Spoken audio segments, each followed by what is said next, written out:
ನಮಸ್ಕಾರ ವೀಕ್ಷಕರೇ, my point YouTube ಚಾನಲ್ಗೆ ಸ್ವಾಗತ ಸುಸ್ವಾಗತ. ಸ್ನೇಹಿತರೆ, ಇವತ್ತು ನಾನು ಯಾವ ವಿಷಯದ ಬಗ್ಗೆ ಮಾತನಾಡೋಕ್ಕೆ ಹೊರಟಿದ್ದೀನಿ ಅಂದರೆ, ಮನೆಯಲ್ಲೇ ಇರುವ ವಸ್ತುಗಳನ್ನ ಬಳಸ್ಕೊಂಡು ಹೇಗೆ ಕೂದಲ ಆರೈಕೆ ಮಾಡ್ಬೋದು ಅಂತ ನೋಡೋಣ. ಇತ್ತೀಚಿನ ದಿನಗಳಲ್ಲಿ ಕೂದಲು ಉದುರುವ ಸಮಸ್ಯೆ ಗಂಡು ಹೆಣ್ಣು ಎನ್ನುವ ಭೇದ ಭಾವ ಇಲ್ಲದೆ ಇಬ್ಬರಲ್ಲೂ ಕಂಡುಬರುವ ಸಾಮಾನ್ಯ ಸಮಸ್ಯೆ ಒಂದಾಗಿದೆ. ಹಾಗಂತ ಈ ಸಮಸ್ಯೆಗೆ ದುಬಾರಿ ಖರ್ಚು ಮಾಡುವ ಬದಲು ಕೆಲವೊಂದು ಮನೆಯಲ್ಲೇ ಇರುವ ಪದಾರ್ಥಗಳನ್ನ ಬಳಸ್ಕೊಂಡು ಹೇಗೆ ಕೂದಲ ಆರೈಕೆ ಮಾಡುವುದು ಅಂತ ಈ ವಿಡಿಯೋದಲ್ಲಿ ನೋಡೋಣ. ಮೊದಲನೆಯದು ದಾಸವಾಳದ ಹೂವು. ಸ್ನೇಹಿತರೆ, ದಾಸವಾಳದ ಹೂವು ಕೂದಲ ಆರೈಕೆಯಲ್ಲಿ ಯಾವಾಗಲೂ ಕೂಡ ಅಗ್ರಸ್ಥಾನವನ್ನೇ ಪಡೆದುಕೊಂಡಿರುತ್ತದೆ. ಏಕೆಂದರೆ ದಾಸವಾಳದ ಹೂವಿನಲ್ಲಿ ವಿಟಮಿನ್ ಎ ಮತ್ತು ಸಿ ಹೇರಳವಾಗಿದ್ದು ರಕ್ತ ಸಂಚಾರಕ್ಕೆ ಅನುಕೂಲ ಮಾಡಿಕೊಡ್ತದೆ. ಅಷ್ಟೇ ಅಲ್ಲದೆ ದಾಸವಾಳದ ಹೂವನ್ನು ಒಣಗಿಸಿ ಪೇಸ್ಟ್ ಮಾಡಿ ತಲೆಗೆ ಹಚ್ಚೋದ್ರಿಂದ ಕೂದಲು ಸ್ಮೂತ್ ಆಗ್ತದೆ. ಎರಡನೇದು ಈರುಳ್ಳಿ ನಮ್ಮ ಕೂದಲ ಆರೈಕೆಗೆ ತುಂಬಾ ಉಪಯುಕ್ತ.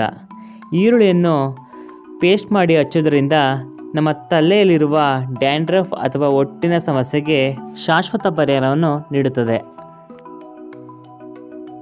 ಮೂರನೇದು ಮೆಂತ್ಯ ಸ್ನೇಹಿತರೆ, ನಮ್ಮ ಕೂದಲ ಪೌಷ್ಟಿಕಾಂಶವನ್ನು ಹೆಚ್ಚಿಸುತ್ತದೆ.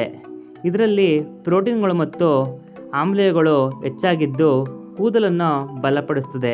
ಅಷ್ಟೇ ಅಲ್ಲದೆ ಕೂದಲ ನೆತ್ತಿಯಿಂದ ಅದರ ಪೋಷಣೆಯನ್ನು ಮಾಡೋದರಲ್ಲಿ ಮೆಂತ್ಯ ತುಂಬ ಅಗ್ರಸ್ಥಾನ ಪಡೆದಿದೆ.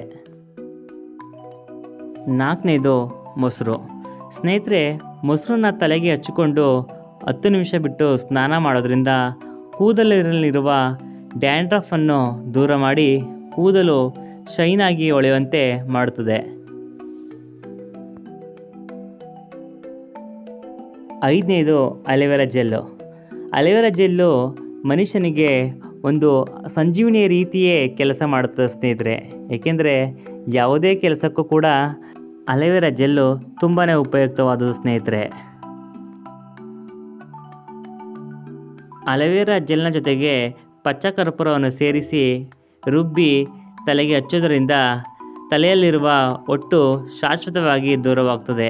ಅಷ್ಟೇ ಅಲ್ಲದೆ ಕೂದಲ ಆರೈಕೆಗೆ ಅಲೋವೆರಾ ಜೆಲ್ ತುಂಬಾ ಸಹಾಯಕವಾದದ್ದು.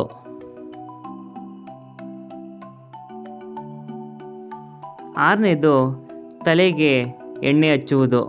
ಹೌದು ಸ್ನೇಹಿತರೆ, ದೇಹ ಬಿಸಿಯಾದಾಗ ತಲೆಯಲ್ಲಿ ಉರಿಯೂತ ಕಂಡುಬರುತ್ತದೆ. ಇಂತಹ ಸಂದರ್ಭಗಳಲ್ಲಿ ತಲೆಗೆ ಎಣ್ಣೆಯನ್ನು ಹಚ್ಚುವುದು ತುಂಬಾ ಉಪಯುಕ್ತವಾಗ್ತದೆ. ಏಕೆಂದರೆ ದೇಹದ ಉಷ್ಣಾಂಶದಿಂದ ತಲೆಯಲ್ಲಿರುವ ಕೂದಲಿಗೆ ಪರಿಣಾಮ ಬೀರುತ್ತದೆ. ಹರಳೆಣ್ಣೆ ಹಚ್ಚುವುದರಿಂದ ದೇಹಕ್ಕೂ ತಂಪಾಗುತ್ತದೆ ಹಾಗೂ ಕೂದಲು ವೇಗವಾಗಿ ಬೆಳೆಯಲು ಸಹಾಯ ಮಾಡುತ್ತದೆ. ನೋಡಿದ್ರಲ್ಲ ಸ್ನೇಹಿತರೆ, ಮನೆಯಲ್ಲಿರೋ ವಸ್ತುಗಳನ್ನು ಬಳಸ್ಕೊಂಡು ಹೇಗೆ ಕೂದಲನ್ನ ಆರೈಕೆ ಮಾಡ್ಬೋದು ಅಂತ. ಮತ್ತೊಂದು ವಿಡಿಯೋದಲ್ಲಿ ಸಿಗ್ತೀನಿ. ನೀವು ನೋಡ್ತಾ ಇರೋದು ಮೈ ಪಾಯಿಂಟ್ ಯೂಟ್ಯೂಬ್ ಚಾನಲ್. ನಮಸ್ಕಾರ ಸ್ನೇಹಿತರೆ.